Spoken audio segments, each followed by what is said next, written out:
I know you guys are saying, seriously, Yarbrough, don't appreciate that. I cannot get that song out of my head.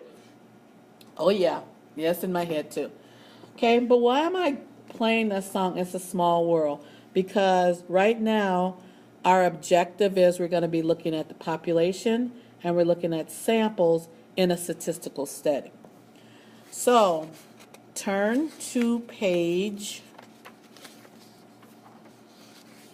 2 of your notes.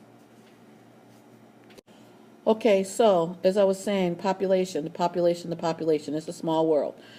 So when it comes to statistics, the population is the entire group of individuals that we want information about. So it's the big picture. It's the big picture. I want to jump down. Well, we're just going to talk about census. Let's do this in order. Okay, census, you guys hear about this all the time. We collect data from everyone. The way the census works is you guys know that the census occurs every 10 years. But you might not know that the whole idea behind the census is that we want to collect data so that we get finances and get money from the government. That's why it's so important to try to get 100%. Now that's the goal, that's the rationale or definition of a census, to get it from everybody. But is that always possible? Well, how many people, millions, billions of people do we have in the world? But they do try to get the highest percentage by not just sending mailers to the house and then literally coming after you if you don't respond to that mailer, but they also go out to the Skid Row and places like that and ask them questions. So again, so that we have government funding, so we have the right amount of police, and that we have a right amount of money that goes towards the aid of people that are starving, things like that. And your thoughts might be, well, they're not doing that good of a job. Yeah, I'm sure it could be better. Okay, now that takes us to the next one. Now you can see I have a little arrow here showing the population and sample goes together. So a sample is a subset of the population, a subset, and that's where we actually collect the data. Because the whole premise is that we are going to collect information from the sample and make a conjecture about the population. And that, ladies and gentlemen, is what statistics is about. So let me give you an example of sample versus population. Okay, the entire population would be all AP students, all AP statistics students. The sample would be Miss Yarbrough's class. Okay, a population, all Chaffee Joint Unified High School District students. A sample would be Etiwanda High School. And the last one I can think of that relates to what we're doing is in terms of all the students, all the college students in the country.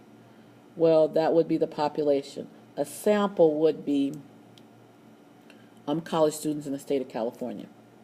Now, I need you to recognize here, I said the entire group of individuals. Individuals can be animals. Individuals can be ants. So the entire population of the ant colony, the entire population of German shepherds, and then from that you can have a sample of a special type of German shepherd. So please don't think individuals are always people. It could be things also, and animals. So what is the difference? As I said here, population is the big picture, and the sample is a piece of the population. Now, when I first started this video, I had this really ominous picture right here, the one that I'm looking at right there, the forest for the trees. You guys have heard that analogy before. So think of this tree right here, that white tree as the sample, and the forest as the entire population. And yeah, I know that's a really dark picture. That would be spooky if I had to be in that forest at that time. Ooh. Okay, I'll stop.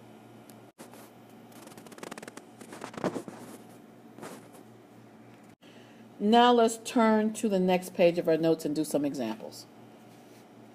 Now go ahead and read the situation about this archaeological dig and highlight the important information.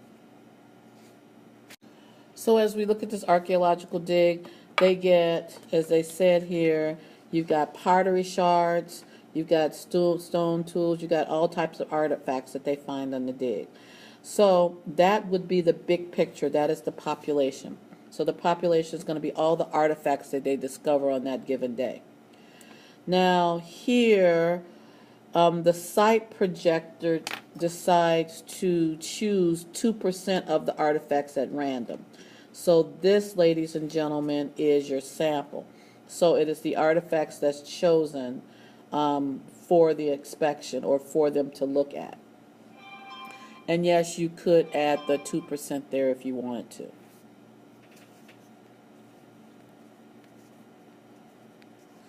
I can't pause. Come on. So as I wrap up this problem, remember the sample is a part.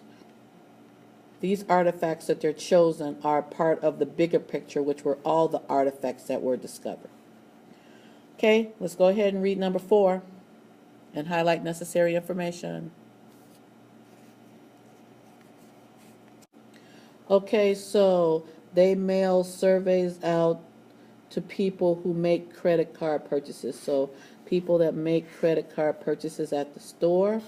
Okay, sounds like to me that's the big picture, the population, but let's keep going. And then this month there were 45 people that made credit card purchases. So I need to highlight that. I'm sorry, 45,000 that made credit card purchases. So that means they sent out 45,000 surveys.